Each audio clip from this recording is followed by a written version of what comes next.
नमस्कार, AI national news में आपका स्वागत है। चलिए जानते हैं आज की तमाम छोटी एवं बड़ी खबरों को। डेली अपडेट रहने के लिए लाइक और सब्सक्राइब जरूर करें। मंत्रिमंडल विस्तार की चर्चा के बीच ओपी राजभर ने सीएम योगी आदित्यनाथ से की मुलाकात। उत्तर प्रदेश की राजनीति में इन दिनों मुलाकातों का सिलसिला जारी है। कभी सीएम योगी आदित्यनाथ प्रधानमंत्री नरेंद्र मोदी से मिल रहे हैं तो कभी राज्य के डिप्टी सीएम ब्रजेश पाठक और उप मुख्यमंत्री गृह मंत्री अमित शाह और भारतीय जनता पार्टी के राष्ट्रीय अध्यक्ष जगत प्रकाश नड्डा से मिल रहे हैं।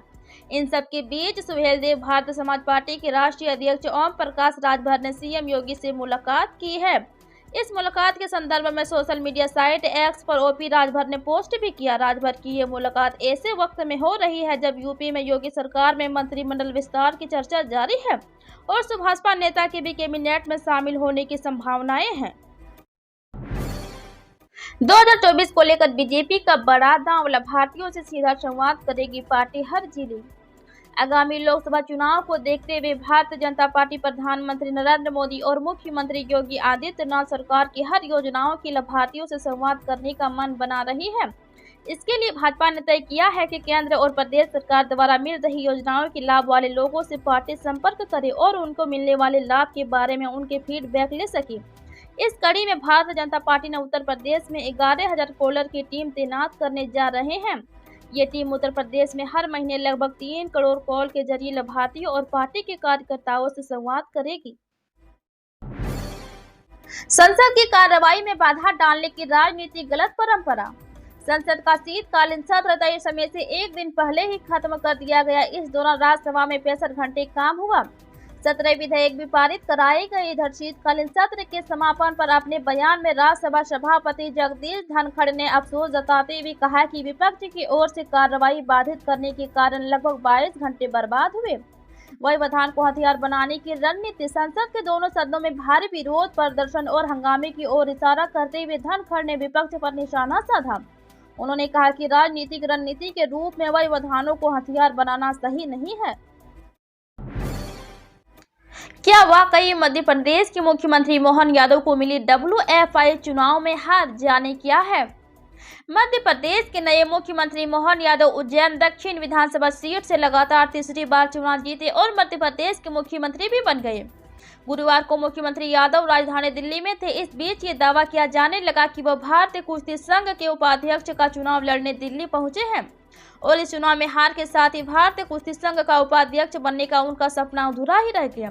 हालांकि मध्य प्रदेश के जनसंपर्क ने इस दावों को लेकर बाद में ट्वीट किया और इन्हें गलत बताया। दोनों डिप्टी सीएम संग पीएम मोदी अमित शाह से मिले मध्य प्रदेश के मुख्यमंत्री मोहन यादव।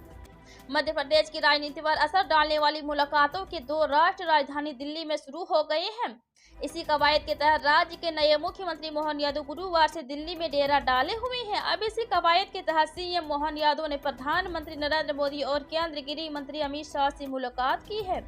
मध्य प्रदेश मुख्यमंत्री मोहन यादव पहले केंद्रीय गृह मंत्री अमित शाह से मिलने पहुंचे। यहां उन्होंने शाह के पुष्प गुच्छ भेंट किया। जानकारों का कहना है कि वो मध्य प्रदेश के संभावित मंत्रियों की लिस्ट लेकर केंद्र नेतृत्व से मुलाकात कर रहे हैं। मुलाकातों के इन्हीं दौर से होते हुए उन्हें कैबिनेट मिलेगी। इंडिया में कौन कहां से लड़ेगा? यूपी समेत 5 राज्यों में कांग्रेस को 50 सीटें मिलनी मुश्किल। पीडीपी और सीएमपी होगी आउट।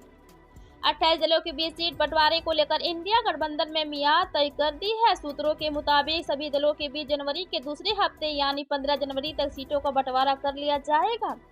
कांग्रेस ने सहयोगी के साथ सीटों को तालमेल के लिए 5 सदस्यों की एक कमेटी भी गठित की है। सीट बंटवारे में सबकी नजर यूपी, महाराष्ट्र और बंगाल समेत 5 बड़े राज्यों पर है जहां कांग्रेस का जनाधार काफी कमजोर है।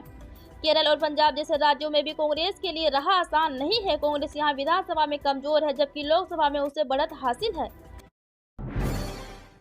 5 पॉइंट्स में समझिए। आईपीसी के बदले लाए गए 3 नए कानून कैसे छीन लेगा आम लोगों का अधिकार।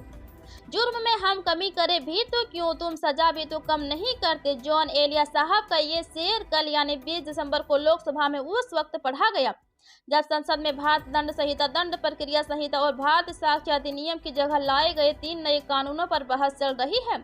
एक तरफ जहां गृह मंत्री अमित शाह ने इन तीनों कानूनों को गुलामी के दौर के निशान को मिटाने का एक प्रयास बताया, तो वहीं दूसरी तरफ सुप्रीमो असदुद्दीन ओवैसी ने इस नए कानूनों की तुलना रोलट एक्ट से कर दी। INDIA में नीतीश को लेकर हलचल, राहुल गांधी के फोन के बाद तेजस्वी मिले 30 मिनट मुलाकात।